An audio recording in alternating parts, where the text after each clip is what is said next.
Bueno, ¿qué es la ictericia? La ictericia es la coloración amarillenta de piel y mucosas cuando la concentración de bilirrubina total, la bilirrubinemia total, es mayor a 2 miligramos por decilitros. ¿Dónde lo vamos a encontrar? ¿Dónde lo vamos a buscar? Generalmente, según el grado de bilirrubinemia, tiene una acentuación esta coloración cefalocaudal. Primero aparece en cabeza, después en tronco, después en extremidades. ¿Sí? Entonces, ¿dónde lo vamos a buscar? Tiene una gran afinidad por el tejido conjuntivo y lo vamos a buscar sobre todo en escleróticas. Lo vamos a ver como en este caso amarillento. Lo vamos a buscar en el paladar blando. Lo vamos a buscar en el frenillo de la lengua. ¿Estamos de acuerdo? Bueno, ¿cuánto? Ustedes saben que la bilirrubinemia total, ¿sí?, es de 0,8 a 1,2. Acá yo lo hubiese modificado, pero bueno, es un power que pasó la cátedra, ¿no? Entonces, la concentración normal de bilirrubina es de 0,8 a 1,2, 1,3. 1,2 en la mayoría de los laboratorios, ¿sí? Se considera ictericia, como dijimos, el umbral ictérico donde aparezca la coloración es de 2 miligramos por decilitros. Y entre 1,2 y 2 se considera ictericia subclínica o subictericia también llamada. Esto no tiene nada que ver con la pseudoictericia, que nos puede confundir, que es una coloración similar, más anaranjada por el consumo, por un gran consumo de beta-caroteno. Ahí tienen bueno, en general todas las hortalizas pigmentadas pueden dar, la calabaza, la zanahoria, etc. Bien, seguimos. Bueno, dentro del metabolismo de la bilirrubina, ustedes saben que la bilirrubina, ¿de dónde proviene? Esa es la cuestión, ¿de dónde proviene?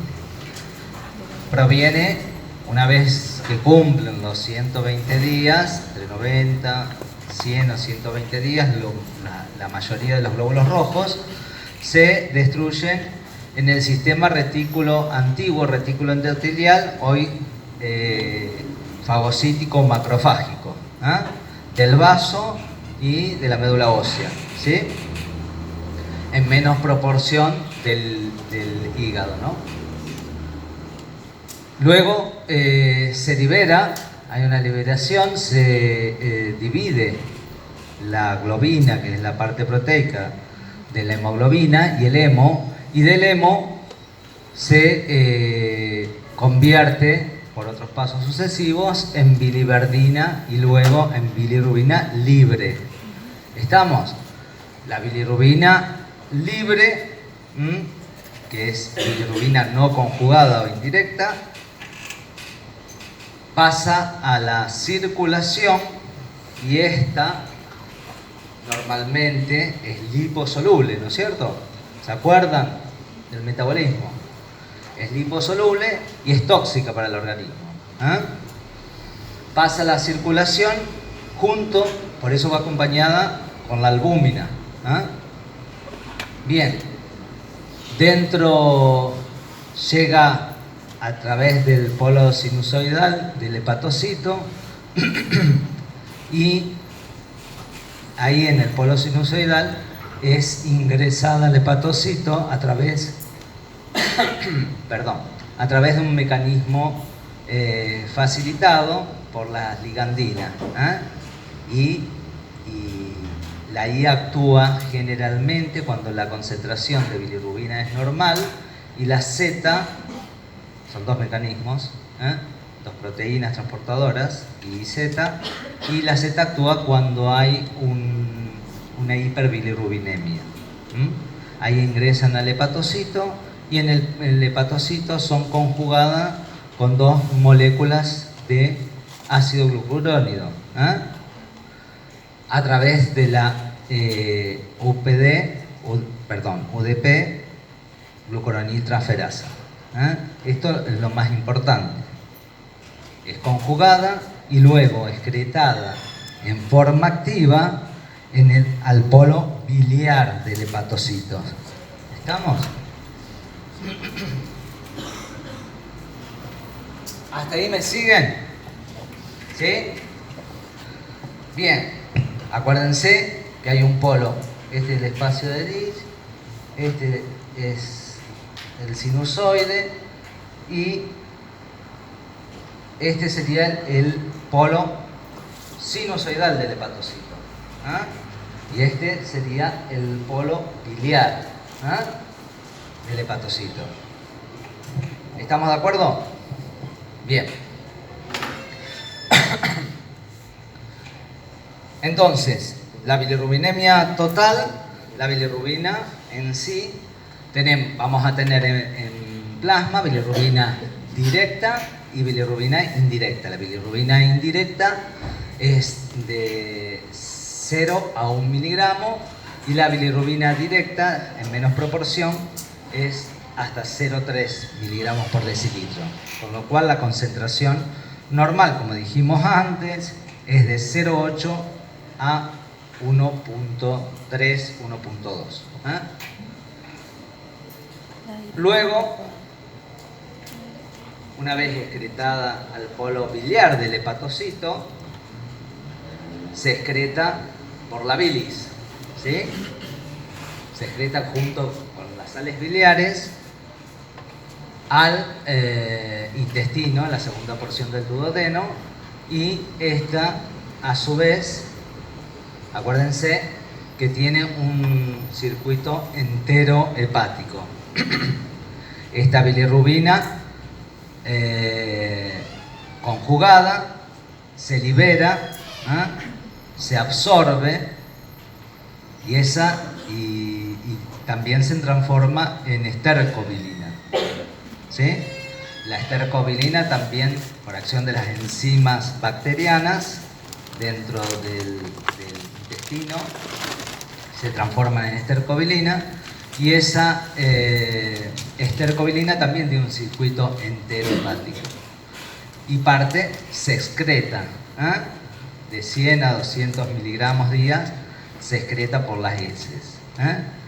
Ese estercobilinógeno, parte de ese estercobilinógeno absorbido, que es hidrosoluble, va a absorberse o metabolizarse por el riñón y cuando se oxida, en urobilinógeno obviamente, y cuando se oxida aparece estercobilina y urobilina. ¿Estamos de acuerdo? ¿Me siguieron? Bueno, ok. Sí. Entendí el total, que sería la concentración normal de bilirrubina. Exactamente. Pero ¿de dónde salió ese valor directo e indirecto? Eso no... Claro, y bueno, perdón, porque yo les dije que la bilirrubina no conjugada se denominaba también bilirrubina indirecta y la conjugada se denomina directa. Eso es lo que no le dije. ¿Estamos de acuerdo? Ok. ¿Alguna pregunta? ¿Entendieron? Bueno, bien. Seguimos. Bueno, acá es más de lo mismo. La molécula de LEM se transforma en bilirrubina y bien, seguimos. Bueno, entonces la ictericia puede ser tanto de bilirrubina indirecta como de bilirrubina directa. ¿Sí? ¿Estamos? En algunas patologías predominan una y en otras predominan otra. ¿eh? Cuando hay alteración en la formación y transporte, en la captación, que ya dijimos, a través del polo sinusoidal del hepatocito, a través de la ligandina, o de la conjugación en el primer paso metabólico, que es la UDP, glucuroniltransferasa, ahí vamos a tener un aumento de la bilirrubina indirecta. Cuando hay una alteración en su excreción, vamos a tener, que ya dijimos que era por el polo canalicular, el polo biliar del hepatocito, vamos a tener un aumento de la bilirrubina directa. ¿Estamos de acuerdo? Sí. Entonces, clínicamente vamos a dividir a las bilirrubinas, a la ictericia, en ictericias prehepáticas, hepáticas y poshepáticas, según donde exista la alteración. Seguimos. En la prehepática hay una producción aumentada de bilirrubina, pero es antes del hepatocito, por eso se denomina prehepática. Y vamos a tener que puede estar aumentada por hemólisis de cualquier causa, después vamos a hablar de esto, o en la eritroblastosis fetal, que en realidad es una hemólisis del fetal. La eritroblastosis fetal es una hemólisis fetal. O también puede haber, que hay que diferenciarlo, de la ictericia fisiológica del recién nacido. Ustedes tienen una OP con eso. ¿Cuál es la OP? ¿Qué número? La 5. 5. Que la están dando esta semana. Ok. Bueno. Puede haber un déficit de transporte en algunas patologías, en las sulfas, por ejemplo, una alteración de captación. En realidad, el Gilbert no es o sea, hay una alteración en el síndrome de Gilbert también de la UDP glucuroniltransferasa, entonces es de un tipo conjugativo, es un tipo mixto, digamos, captación y de la glucuroniltransferasa. Y una alteración propiamente dicha de la conjugación en el síndrome de Krieger-Najjar. Entonces, seguimos. ¿Qué vamos a tener en las ictericias prehepáticas? La bilirrubina indirecta va a estar aumentada, ¿sí? La orina, si la bilirrubina indirecta dijimos que iba unida en la albúmina, ¿sí? Es liposoluble pero insoluble en agua, ¿sí? No es hidrosoluble, ¿estamos de acuerdo? Entonces no va a pasar a la orina, no va a ser filtrada por el riñón. ¿Estamos de acuerdo? Entonces, la orina va a ser clara, con urobilina positiva. Las heces pueden estar hipercólicas, ¿sí? Porque hay más bilirrubina, hay más sustrato, digamos. Y va a estar acompañada de un síndrome anémico y de esplenomegalia. Es decir, aumento del tamaño del vaso, ¿sí? Y las transaminasas y las pruebas de función hepática van a estar normales. ¿Ok? ¿Me siguen? Sí. Bueno, dentro de la clínica de las ictericias prehepáticas vamos a tener un síndrome anémico. ¿Qué podemos encontrar en el síndrome anémico, chicos? A ver. Astenia, debilidad. Sí, ¿qué más? No, anorexia. No. ¿Qué más podemos encontrar? Semiológicamente. Palidez. Palidez. Muy bien. entonces va a ser una ictericia muchas veces llamada pálida, porque va a estar la ictericia y va a haber palidez cutánea mucosa. Y obviamente que si tenemos anemia, que es la disminución del volumen total o de la masa eritrocitaria, o disminución de la hemoglobina también, ¿qué más vamos a tener? ¿Qué vamos a tener activado? ¿Qué vamos a tener activado? Es decir, hay disminución de eritrocitos. A ver si piensan. Disminución de eritrocitos. ¿Sí? Me dice palpitaciones. Disminución de eritrocitos. ¿Sí? Disminución de la oxigenación tisular. ¿Sí? Disminución del volumen minuto. Está disminuido, ¿no? Para compensar eso, ¿qué hacemos? Aumentamos la frecuencia cardíaca, muy bien. Aumentamos la frecuencia cardíaca para mantener el volumen minuto, ¿sí? Entonces aparecen las palpitaciones, ¿ok? Bueno, la orina es clara, como le dijimos, porque no es hidrosoluble. Las heces son normales o puede haber hipercolea, porque hay más sustrato, hay más bilirrubina en un hígado que funciona normal.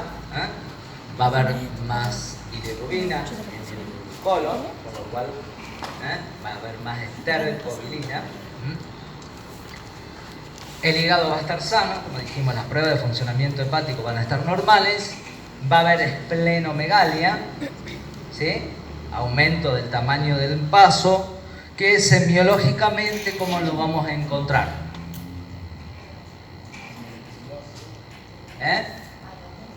Agrandado el vaso.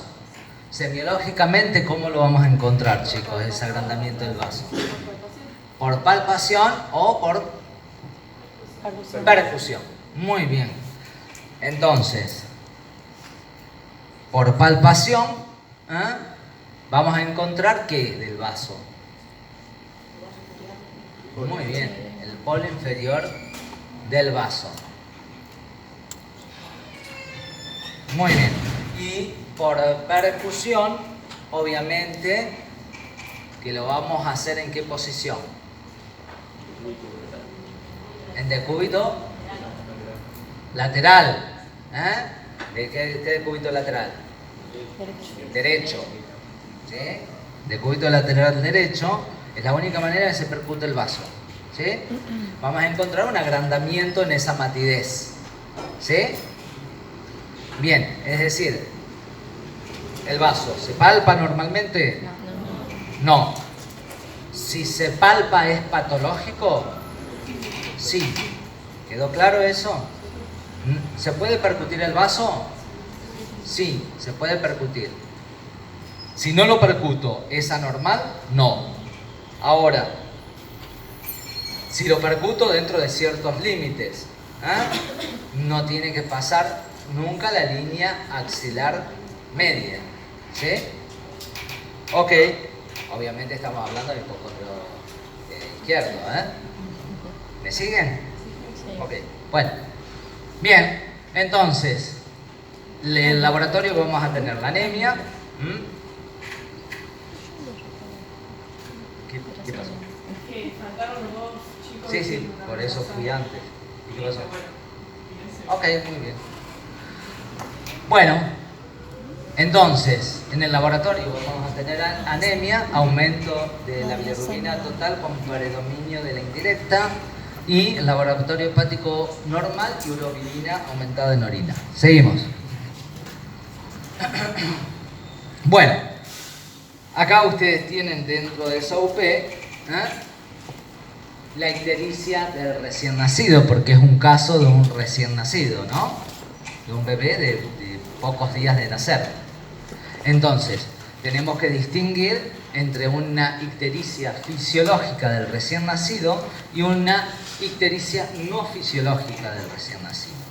Con lo cual es muy diferente.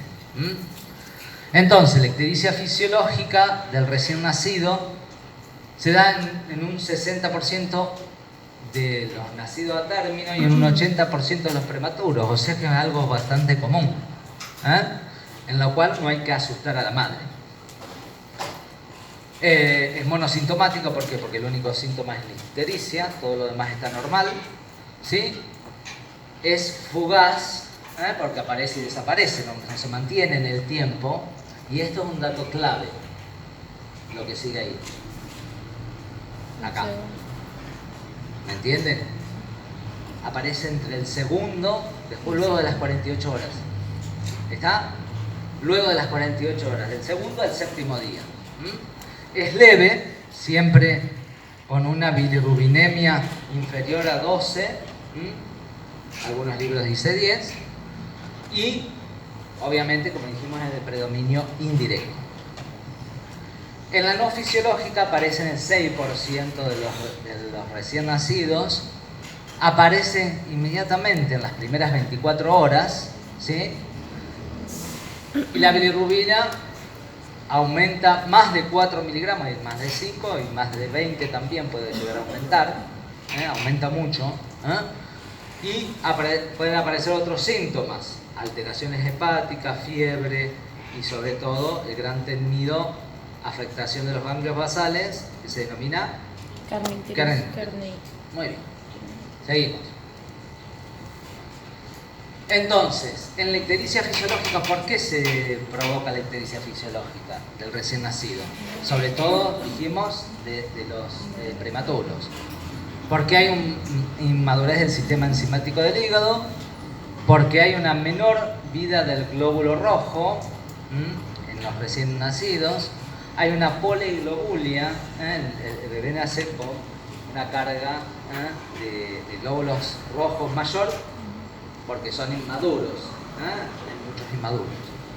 Y también porque como el hígado, ¿quién fabrica la albúmina?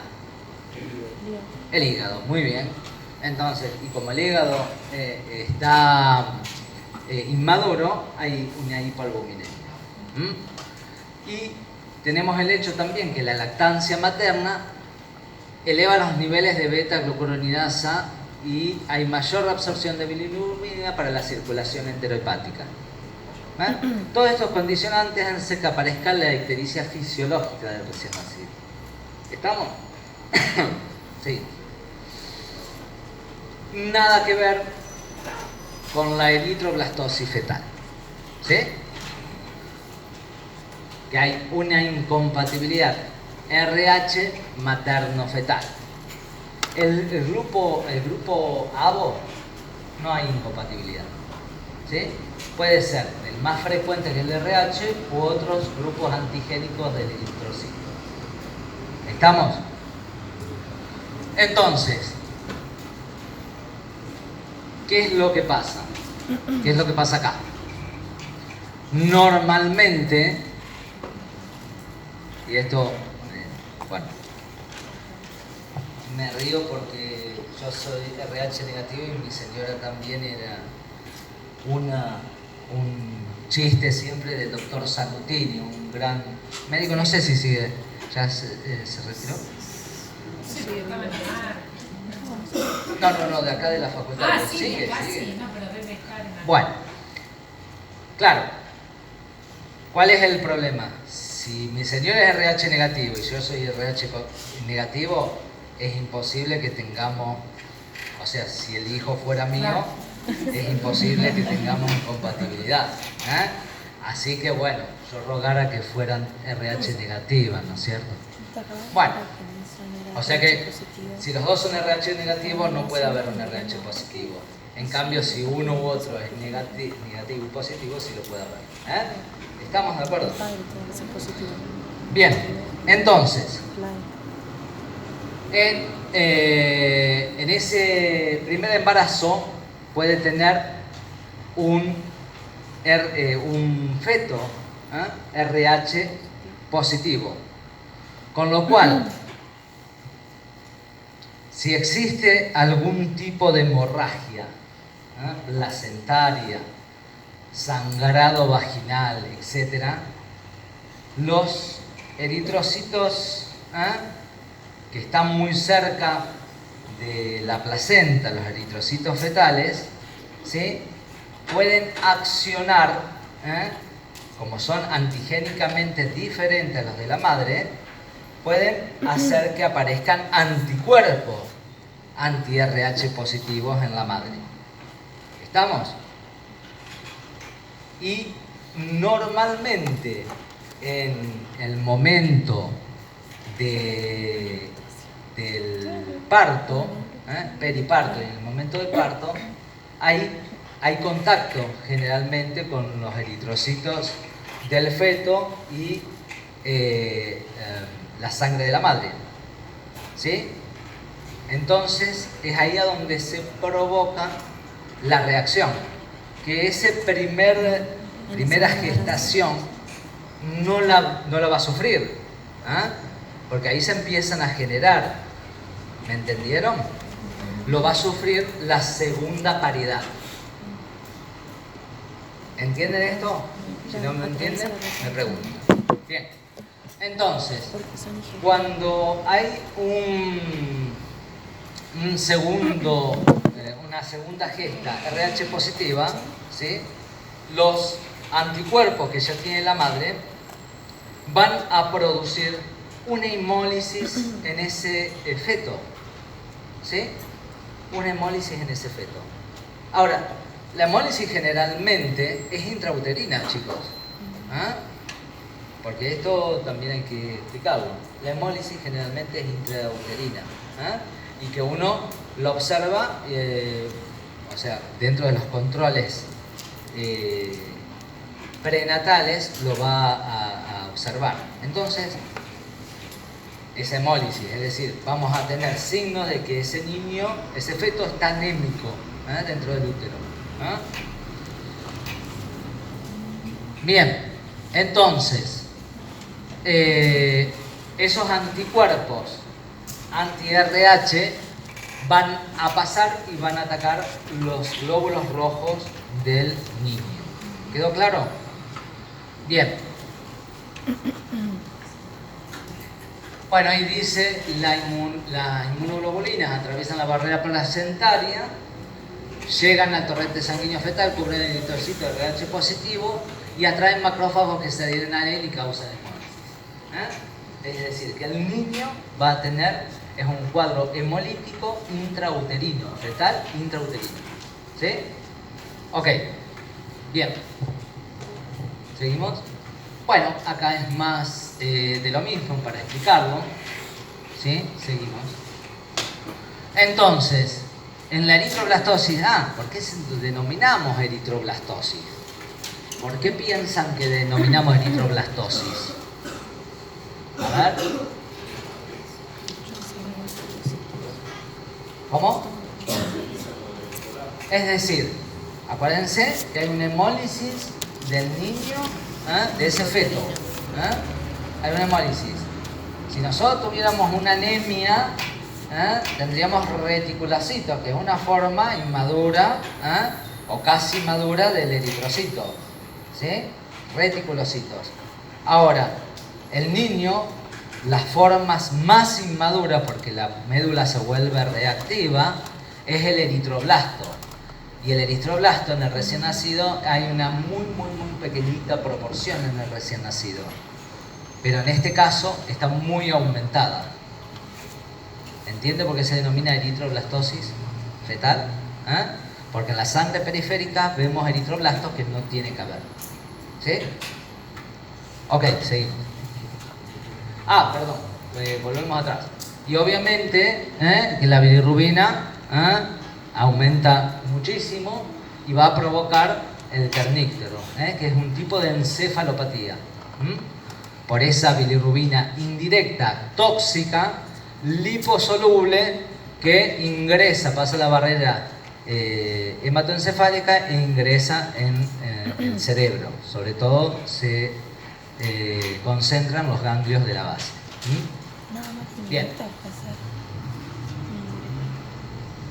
Con lo que les quiero explicar que esta eritroblastosis no la vemos, o sea, si no la sospechamos antes, ya tiene una patología ese niño. Generalmente no llegan a ser causa de aborto, pero la vamos a sospechar antes.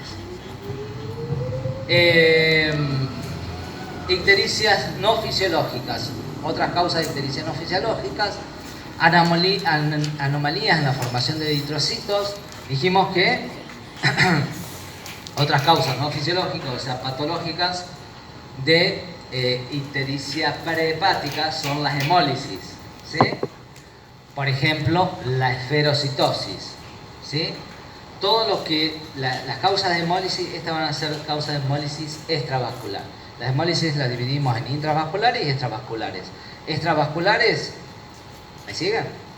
Extravasculares cuando la destrucción del glóbulo rojo es en el sistema retículo endotelial, sobre todo el vaso, ¿sí? ¿Estamos? Fagocítico macrofágico. Lo que pasa en nuestra época era el sistema reticulo endotelial, por eso nos queda tan... Bueno, y intravascular cuando el glóbulo rojo se lisa dentro del torrente sanguíneo, ¿sí? Ok, entonces, y las anomalías de la causa de hemólisis pueden ser de la membrana, del contenido, por ejemplo, hemoglobinopatías, o del medio, ¿eh? Bueno, otras causas son infecciones severas. En la sepsis también hay hemólisis. Puede haber hemólisis en los hematomas en el niño, ¿eh? Por ejemplo, un cefalohematoma, un trauma obstétrico es esto. Puede haber hemólisis. Y en los defectos enzimáticos, como ya hablamos, el síndrome de Gilbert y el síndrome de Krieger-Najjar. Esto, bueno, y en el niño, obviamente, perdón, acá no nombra el Gilbert porque hace referencia este slide a otras causas de ictericia no fisiológica en el niño que estamos viendo, ¿eh? Por eso no nombra el Gilbert, porque el Gilbert nosotros generalmente lo vamos a detectar en el adolescente, ¿eh? Porque no tiene, es una hiperbilirubinemia, como ya les dije, el Gilbert, ¿eh? Una hiperbilirubinemia con afectación escasa de la glucuronina intraferasa, pero que se pone de manifiesto en la adolescencia por un cuadro de sepsis, por un cuadro infeccioso, perdón, de sepsis, o por el ayuno, ¿eh? En cambio, en los defectos enzimáticos del síndrome de Krieger-Najjar, cuando en el tipo 1, como hay una ausencia total de la glucuronina transferasa, eso es incompatible con la vida, generalmente mueren en el primer año de vida, y en el tipo 2 hay un defecto parcial y dentro de todo, más allá que son ictéricos, tienen pueden llegar a la edad adulta.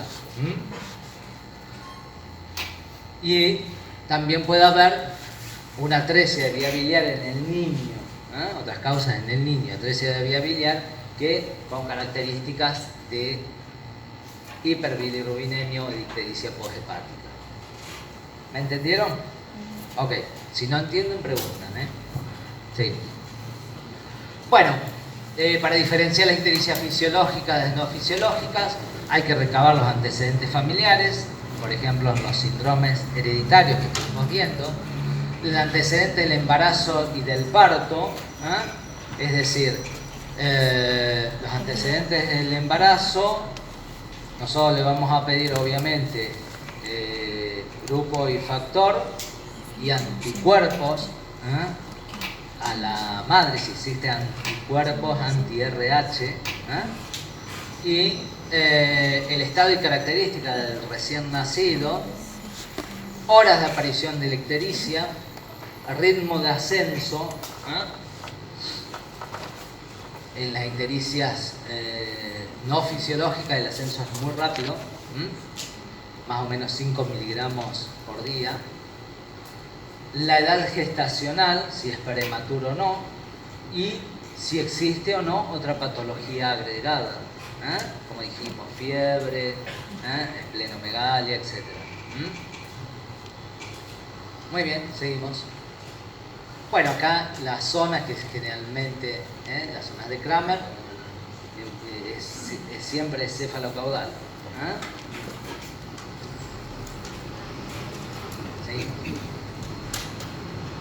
Bueno, el tratamiento es con fototerapia y que por un mecanismo de fotooxidación hay una destrucción física periférica de la bilirrubina en productos más pequeños y hidrosolubles para ser excretados.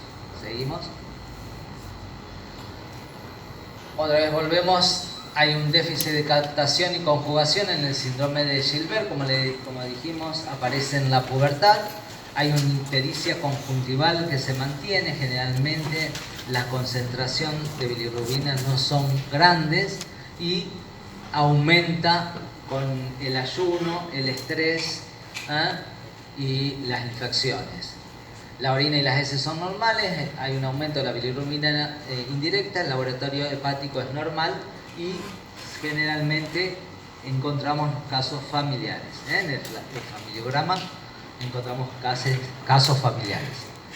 Y el Krieger-Naja es de producto malo y el tipo 2 en el síndrome de Gilbert, el tipo 2 es similar al Gilbert, pero llegan a la edad adulta, como dijimos, pero tienen más patología, puede tener más patologías de tipo hepático o hepatobiliar, sí. El Krieger-Naja es una deficiencia total o parcial de la UDP glucuroniltraferasa. Hay un defecto cromosómico autonómico recesivo del gen que produce la enzima. ¿Sí? Profe, Sí. ¿esto pertenecería a la ictericia hepática? Prehepática. Prehepática todo. Claro, todo prehepático. No esta parte. Claro, porque no se puede conjugar. Ustedes saben que la glucuroniltraferasa conjuga la bilirrubina con 2 moléculas de ácido glucurónido para que pueda ser conjugada y excretada. Cuando hay una deficiencia de la glucuroniltraferasa, no se puede excretar como bilirrubina conjugada. Por eso la bilirrubina conjugada no aumenta. ¿Sí? Sino aumenta el previo, la bilirrubina indirecta. ¿Entienden eso? Sí. Profe, Ok, sí. una pregunta, ¿la fototerapia es nada más para la fisiológica o también para la, para las dos? Para la fisiológica y para la patológica también, pero no es solo eso. En la patológica se producen, hay otras terapéuticas. Por ejemplo, la exsanguíneo transfusión, porque si tenemos una eritroblastosis fetal hay que sacar de los anticuerpos, ¿sí? Lo que está destruyendo el glóbulo rojo. Ok. Bueno, entonces, en la prehepática, acá tenemos que la bilirrubina indirecta está aumentada, la orina es clara, las heces puede haber hipercolia, hay anemia, esplenomegalia, las transaminasas son normales y en el síndrome, en la enfermedad de Gilbert, hay una bilirrubina directa que aumenta con el ayuno y el vaso obviamente no es palpable. Y en el Krieger-Naja tipo 1, ya dijimos que es incompatible con la vida generalmente, y en el tipo 2, la GT Glucuroniltraferasa. ok. La glucuroniltraferasa está disminuida, lo que estuvimos hablando. Ok. Entonces, ahora pasamos a las ictericias hepáticas. Prehepática, ¿quedó claro? ¿Alguna pregunta? No. ¿Alguna duda? Bueno. Bien, las ictericias hepáticas y aumento de ambas bilirrubinas. Vamos a tener, como es hepática, es una alteración en el hepatocito. ¿Sí? Vamos a tener aumento de ambas bilirrubinas, la indirecta y la directa. En algunos casos más a predominio directo y en otros a predominio indirecto. ¿Sí? Pero aumentan las dos bilirrubinas, eso ténganlo como firme. Pueden ser por hepatopatías agudas o por hepatopatías crónicas. Las hepatopatías agudas, las más comunes, son las virales, por virus hepatotrópicos o no hepatotrópicos. ¿Sí? Virus hepatotrópicos A, B, C, D y E. ¿Sí? Y los no hepatotrópicos, el citomegalovirus, el Epstein-Barr, el herpes, pueden dar hepatitis. Y las hepatitis tóxicas o toxometabólicas provocadas por el alcohol o fármacos, ¿sí? O tóxicos en general. Y dentro de las hepatopatías crónicas, la ictericia va a aparecer generalmente en la descompensación del cuadro crónico. En las hepatitis crónica activa, ¿sí? Cuando se reagudiza, y en la cirrosis cuando hay un tipo de descompensación. ¿Estamos de acuerdo? Seguimos. Bueno, entonces, en las hepáticas, la bilirrubina directa va a estar muy aumentada, la bilirrubina indirecta va a estar algo aumentada, o sea, la total va a estar muy aumentada, a predominio directo, aunque aumentan las dos. Va a haber hipocolia y va a haber coluria, ¿sí? ¿Se dan cuenta por qué coluria? Porque la vía enteropática hay más absorción de bilirrubina y bueno, obviamente que el riñón va a filtrar más, ¿sí? Ok, bien. Hay hipocolia y coluria, las transaminasas, y acá un dato importantísimo, las hepatitis, las transaminasas TGO y TGP va a estar muy aumentada, ¿sí? Más de 10 veces, para ser concluyente, más de 10 veces el valor normal. ¿Seguimos? Bueno, dentro de las hepatopatías agudas, si tengo un cuadro viral, vamos a tener síntomas generales como astenia, anorexia, febrícula, náuseas, vómitos, malestar abdominal y obviamente ictericia. Va a haber una hepatomegalia dolorosa, ¿sí?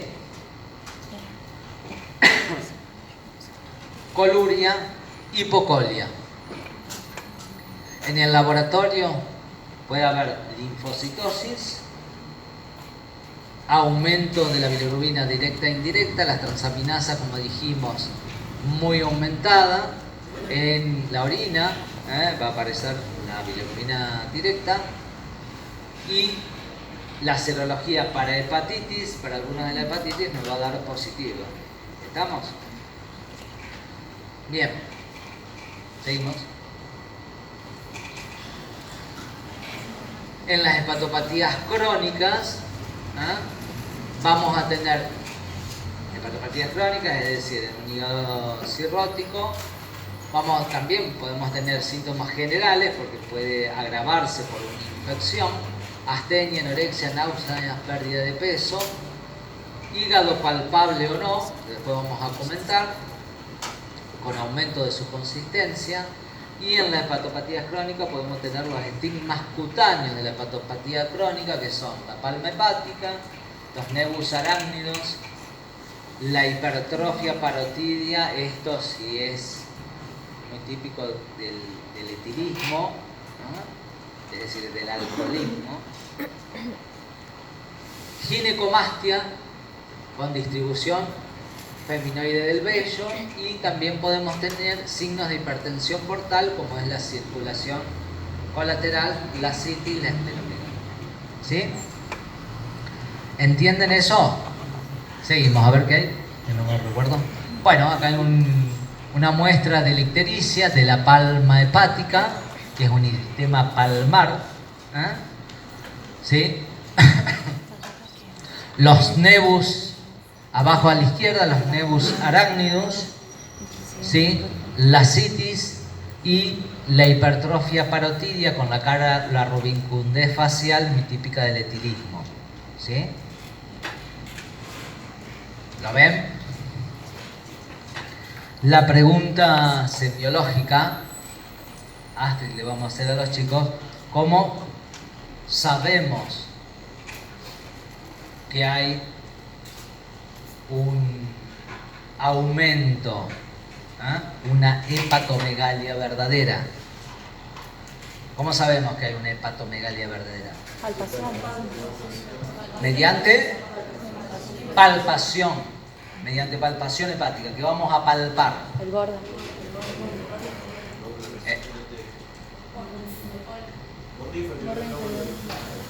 Escuché todas las cosas. El polo inferior, no, el hígado no tiene polo. Borde. Borde inferior hepático, que lo podemos llegar a encontrar por palpación o por percusión. ¿Estamos en tiempo? Sí, supongo que sí, 15 minutos. Ok. Por palpación o por percusión, ¿sí? Es decir, por palpación, mano en cuchara, y normalmente la pregunta, ¿el hígado se palpa normalmente? No. Sí. Para que le quede claro a toda la platea, porque después van a rendir y dicen lo mismo. ¿El hígado se palpa? Sí, se puede palpar. Si no se palpa, ¿es patológico? No. Sí. Si se palpa, ¿es patológico? Veremos, según ciertos condicionantes. El borde inferior hepático se debe palpar hasta 2 traveses de dedos por debajo del reborde costal. 2 traveses o 2 centímetros, ¿sí? Algunos libros dicen 3 centímetros. 2 traveses de dedo o 2 centímetros por debajo del reborde costal, línea hemiclavicular derecha. ¿No, doctora? Sí. Muy bien. Mediante palpación, ¿sí? ¿Cómo lo palpamos? Mano en cuchara, ¿sí? En la inspiración, ¿qué hacemos? En la inspiración, ¿qué hacemos? En la inspiración nos quedamos. Inspiración, nos quedamos. Expiración, ascendemos. ¿Sí? ¿Quedó claro? Ok. El hígado, el borde inferior hepático, generalmente por los ligamentos suspensorios del hígado, generalmente no es tan profundo. Aparece por debajo del reborde costal. Entonces no lo busquen en una profundidad ni haga tanta fuerza, ¿sí? Obviamente que está dentro de la palpación profunda del abdomen, porque estamos palpando vísceras, pero no es tan profundo. Ahora, también lo podemos encontrar mediante percusión, ¿sí? Desde la fosa ilíaca derecha, ¿sí? Ascendemos por la línea hemiclavicular y lo podemos encontrar mediante percusión, que nos va a dar ¿qué? Primero timpanismo, obviamente a nivel abdominal, y cuando encontramos ¿qué? Mátides, ¿sí? ¿Estamos de acuerdo? Ahora, yo lo tengo, el hígado lo encuentro a 4 traveses de dedo por debajo del reborde costal, ¿sí? ¿Decimos que es una hepatomegalia? No, dicen. 4 traveses de dedo. ¿Decimos que es una hepatomegalia? ¿Sí o no? ¿Quién dice que sí? ¿Quién dice que no? Algunos dicen que no, otros no contestan, no saben.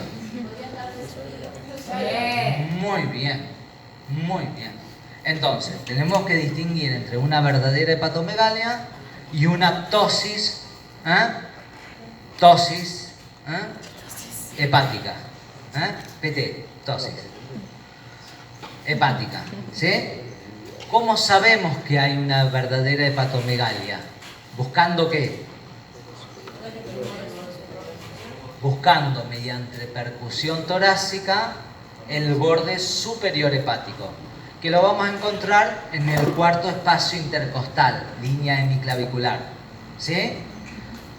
Y en donde, es decir, venimos percutiendo, ángulo de luz, 2.º espacio, 3.º, 4.º, sonoro, submate y mate, ¿sí? ¿En dónde va a estar el borde superior hepático? ¿Submatidez o matidez? Submatidez. ¿Por qué? Muy bien. Con el fondo de saco anterior, ¿sí?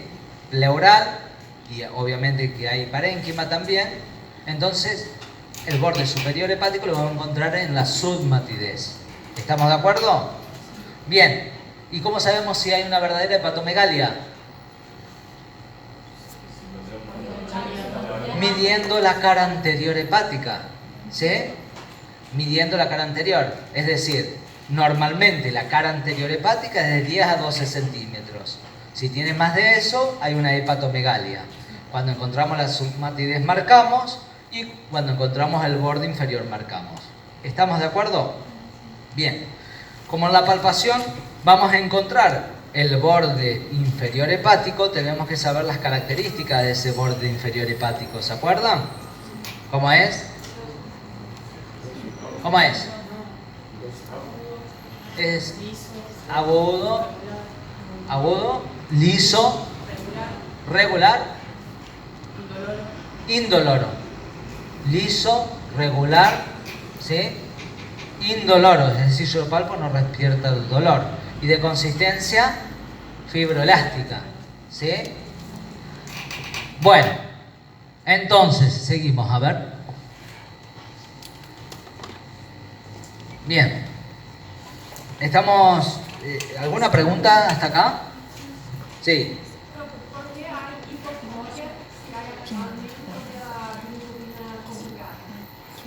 Bueno, porque generalmente en las hepatitis se produce inflamación. Ustedes ven, esto lo iba a explicar después. Generalmente,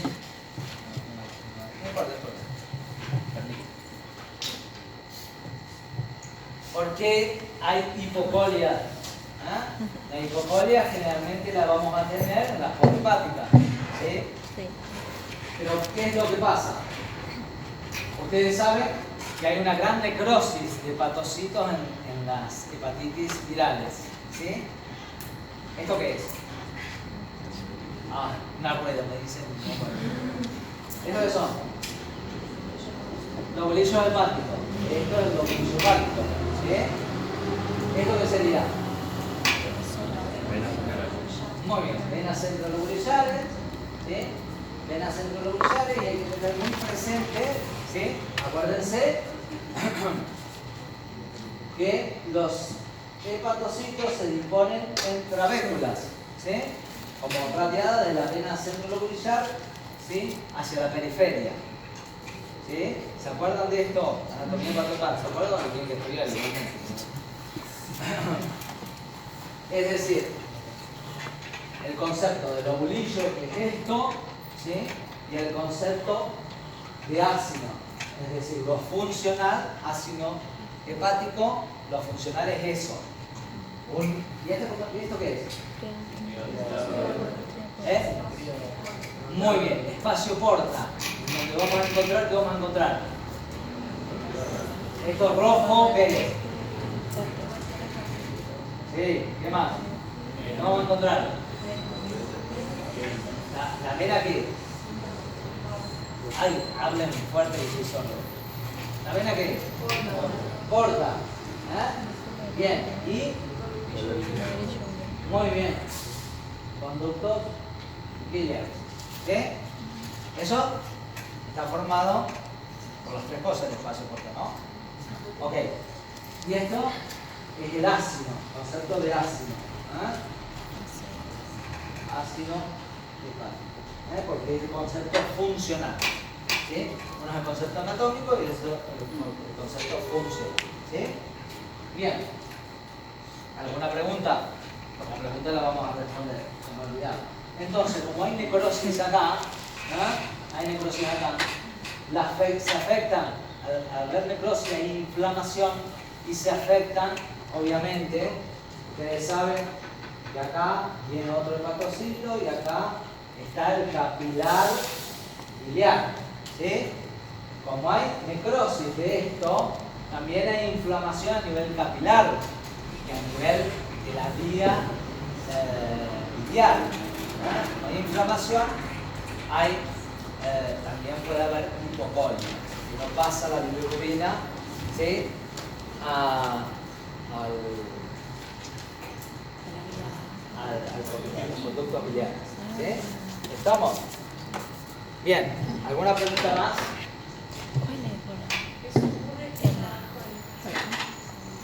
En las hepatopatías agudas y en las crónicas también puede ocurrir. ¿Por qué? En la crónica hablamos de cirrosis, ¿sí? Ahí, ¿qué es la cirrosis? Un concepto anatomopatológico de la cirrosis, ¿no es cierto? ¿Sí? Que se caracteriza porque hay una alteración, hay necrosis, fibrosis y nódulos de neoformación. ¿Sí? Hay una desestructura del parénquima hepático. Y también hay alteración de la vía biliar. ¿Sí? ¿Me preguntabas cuál era la pregunta?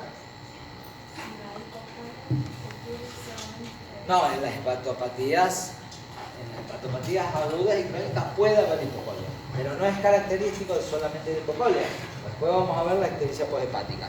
Me apuro. Entonces, en las hepatopatías crónicas, el laboratorio de las transaminasas puede estar aumentada, no como en las hepatitis agudas, ¿sí? Pero va a estar aumentada la transaminasa.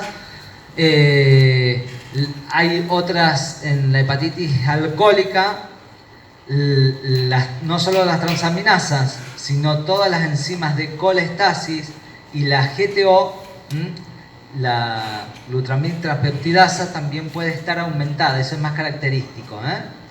La gamma GT, ahí está mal puesto. Astrid, ahí está mal puesto, porque puso TGO. Está bien, en la hepatitis alcohólica las transaminasas TGO y TGP están aumentadas, sobre todo la TGO. Pero la gamma GT es la más característica, gamma GT es la más característica del aumento en las hepatitis alcohólicas, aparte de las otras enzimas de colestasis. La bilirrubina directa e indirecta están aumentadas, las pruebas de función hepática, es decir, reserva del parénquima, llámese colinesterasa, llámese albúmina, están disminuidas. Por eso hay una hipoalbuminemia. No pueden producir. El tiempo de protrombina está prolongado. ¿Por qué, chicos? Y hay factores de coagulación. Muy bien, por los factores de coagulación. Y la colinesterasa va a estar disminuida. Ok, hepática, ¿no es cierto? Ok, seguimos. Bien, en la ictericia poshepática, y creo que aunque sea para ustedes le quede claro, porque siempre en los exámenes lo traen equivocado a rendir. Hay un aumento de la bilirrubina, sobre todo directa, porque es poshepática, saliendo del hepatocito, aunque la obstrucción puede ser intrahepática o de la vía extrahepática, de la vía biliar intrahepática o de la extrahepática. Entonces, hay una obstrucción mecánica al flujo de bilis y hay una colestasis. Una colestasis, que puede ser, como dijimos, intrahepática o extrahepática. Las causas: síndrome coledociano con una coledocolitiasis, neoplasias de cabeza de páncreas o de ampolla de Vater, o causas infecciosas o parasitarias. ¿Estamos? Seguimos. Entonces, en la ictericia poshepática vamos a tener un aumento muy importante de la bilirrubina directa, acolia o hipocolia, es decir, si hay una obstrucción total vamos a tener acolia, si es parcial vamos a tener hipocolia, coluria, prurito por acción de las sales biliares, ¿sí? Prurito, y bradicardia, las sales biliares dan bradicardia, y las transaminasas pueden estar aumentadas, y las enzimas de colestasis van a estar muy aumentadas, la fosfatasa alcalina, la gamma GT van a estar bastante aumentadas, ¿sí? ¿Seguimos? Bueno, acá es el conflicto. Bueno, acá puso un cálculo grande, cálculo mediano y un cálculo chico. ¿Sí? Ustedes, me voy otra vez al pizarrón.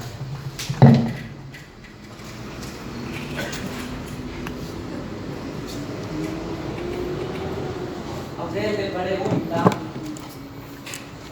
vamos a dejar bien claro la vía biliar. ¿Estamos?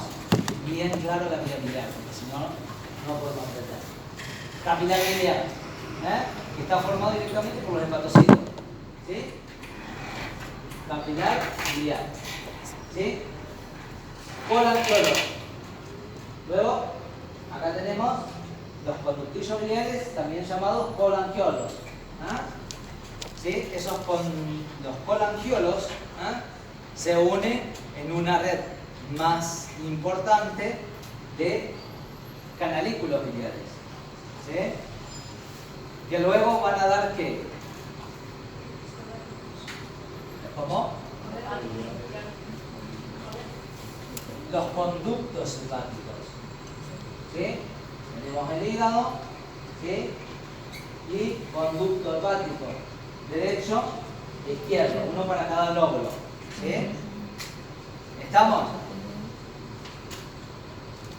¿Me ayuda? Conducto hepático común. Cístico, que se une al hepático común, y luego ¿qué? Colédoco, que termina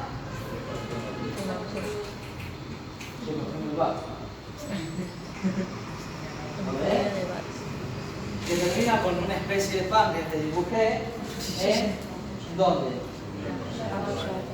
una ampolla de váter. ¿Sí? Bueno, me fui muy abajo, perdón. ¿Sí?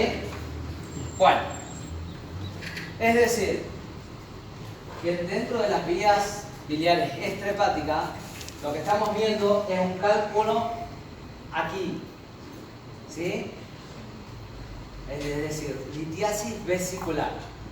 Si yo tengo litiasis vesicular, este es un error que cuando me saco los lentes no veo nada, los veo todo borroso. Si yo tengo un cálculo acá, ¿sí? Una colecistitis, se me inflama la vesícula, es decir, ese cálculo grande, chico, mediano, tapa, hay una porción que se denomina bacinetis y luego viene el cístico, ¿sí? Tapa, obstruye y se puede, se moviliza en sus cálculos en la vesícula. ¿Cuándo se moviliza? ¿Cuándo se movilizan los cálculos? ¿Se contrae? Cuando se contrae la vesícula. ¿Cuándo se contrae la vesícula? Cuando es estimulado para la digestión. ¿Cómo? Muy bien, en los estímulos colecistokinésticos, la grasa, ¿sí? Recomida, la bilis se acumula y cuando como se contrae y trata de entonces, cuando yo tengo una colecistitis, no voy a tener ictericia. Está solo un 20% de las colecistitis me van a dar ictericia. ¿Por qué? Es solamente un 20%. Porque como el cálculo está impactado acá y la vesícula está inflamada, que eso lo vemos a través de ecografía por engrosamiento de sus paredes, estamos en tiempo, ¿cierto? Sí, sí. Bueno, por engrosamiento de sus paredes la vemos inflamada, y vemos los cálculos, es por una inflamación pericística que engloba al colédoco y hepatocolédoco. Pero son un 20% de los casos. No nos confundamos. Es decir, yo recuerdo causas de ictericia hepática, colecistitis. ¿Por qué? ¿Por qué colecistitis? Ahora, si usted me dice síndrome coledociano, es decir, el cálculo grande no pasa nada. ¿Estamos? El cálculo grande no va a salir de la vesícula. ¿Sí? Generalmente se moviliza poco también. Entonces, vos ves, yo soy pediatra, entonces usted al viejo de 70, 80 años que tiene un cálculo, uno o dos cálculos grandes y que tuvo toda su vida. ¿Sí? La ecografía. Sí, en la ecografía, esto es entonces, el problema es del cálculo chiquito y del barrio biliar. Que pasan en cístico y están acá, pocas veces, están acá menos veces y están acá la mayoría de las veces. ¿Sí? ¿En dónde ahí? En la ampolla de váter. ¿Sí? ¿Estamos? Entonces ahí sí vamos a tener una ictericia posthepática con un síndrome coledociano. Cuando el cálculo pasa al colédoco, ¿sí? Y se impacta generalmente en la ampolla de váter. Porque en la ampolla de váter, anatómicamente, ¿qué hay? ¿Qué hay que no deja salir al cálculo? El esfínter de Oddi. ¿Sí? Ok. ¿Entendieron esto? Bueno, seguimos. Seguimos construcción anterior. Bien.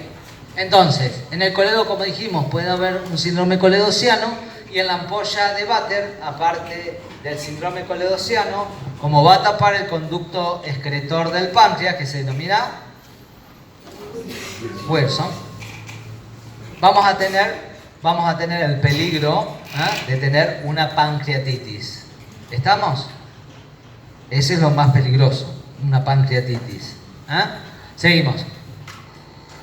Entonces, el síndrome coledociano, generalmente de origen litiásico, pueden haber otros orígenes, ¿sí? La obstrucción puede ser por un cálculo la mayoría de las veces, ¿sí? O puede ser por una afectación tumoral, el tumor de Klatskin, que afecta a la vía hepática a este nivel, en el conducto hepático y en su unión, o puede haber una compresión extrínseca de ese colédoco. ¿Entienden esto? Bien, entonces, ¿qué vamos a tener? Un dolor intenso en el epigastrio, irradiado de hipocondrio derecho y espalda en hemicinturón, ¿sí? Está relacionado con ingestas copiosas y el dolor es tipo cólico, dura de 15 minutos a 2 horas, se acompaña de náuseas y vómitos, va a haber coluria, hipocoloria o acolia, y en el caso que la obstrucción sea más permanente, vamos a tener prurito, ¿sí? En el examen físico vamos a tener dolor a la palpación. Pregunto, dolor a la palpación, vamos a tener un hígado doloroso, en hipocondrio derecho va a estar doloroso, el hígado puede estar congestivo y doloroso, y la vesícula puede ser palpable y dolorosa en la colecistitis, sí, aguda, sí. ¿El prurito es localizado? El prurito es más general, generalmente comienza en la parte del torso. Bien, ¿me siguieron? ¿La vesícula se palpa normalmente? No, si se palpa es porque es patológico. Bien, y más que la vesícula que vamos a palpar, que vamos a palpar sobre todo, porque la vesícula, como está debajo del hígado, es más difícil de palpar. ¿Qué vamos a palpar sobre todo? ¿Qué vamos a tener sobre todo? Mediante la digitopunción, un punto doloroso. ¿Cómo se denomina? Sí. Punto cístico. Punto cístico. Doloroso. Muy bien, seguimos. En el síndrome coledociano, en el laboratorio va a haber leucocitosis, porque hay inflamación, la eritro va a estar aumentada, las transaminasas pueden estar aumentadas, la bilirrubina directa aumentada y las enzimas de colestasis, fosfatasa alcalina, gamma-glutamin transpeptidasa y la 5-nucleotidasa van a estar aumentadas. En la ecografía, obviamente, va a haber dilatación de la vía biliar y se pueden observar cálculos en la vesícula. Seguimos.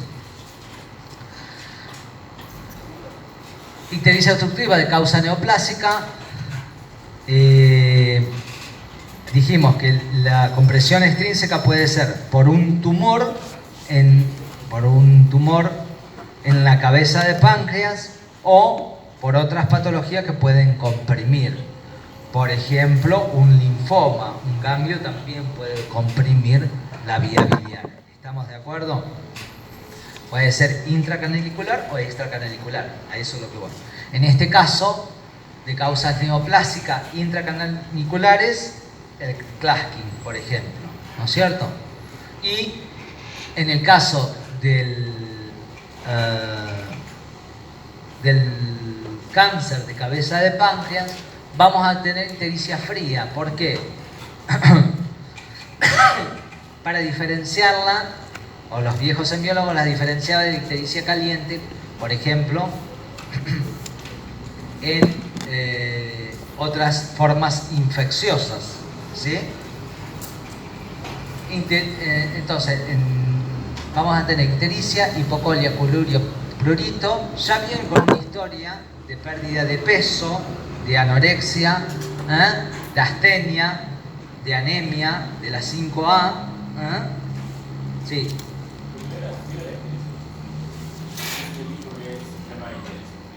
Fría.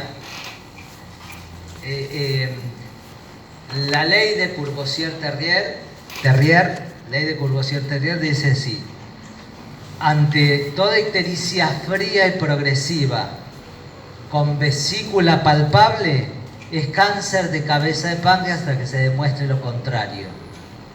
Ley de Courvoisier-Terrier. Fría, porque como te dije, no hay una causa infecciosa. Caliente sería que tengas ictericia y fiebre. ¿Ok? ¿Estamos? Bien. Entonces, como dijimos, obviamente que la 5A de los procesos neoplásicos, ¿sí? 5A. Adelgazamiento, anorexia, astenia, ¿qué más?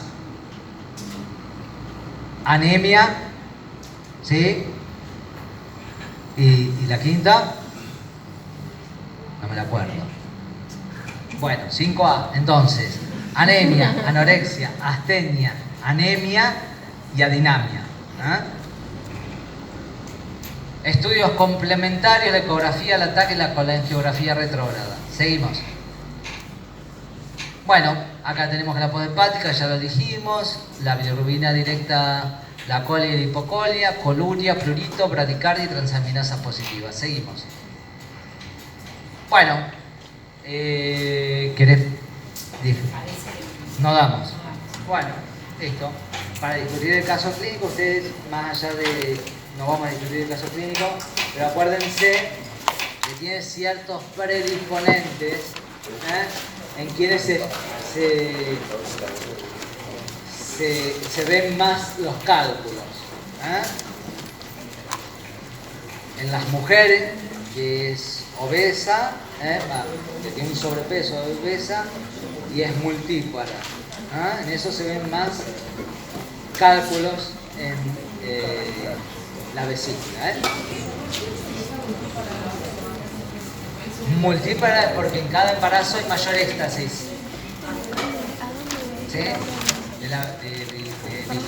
Creo ¿estamos? que en el ¿Alguna pregunta? anapato, pero no sé si Sí. porque va a estar malísimo. No. Voy a ir a perder tiempo al final. Pancreatitis. Sí. Porque el cálculo está en la polla de váter, es decir, en la desembocadura, donde los dos conductos, tanto el Wilson como el coledoco, terminan. ¿Sí?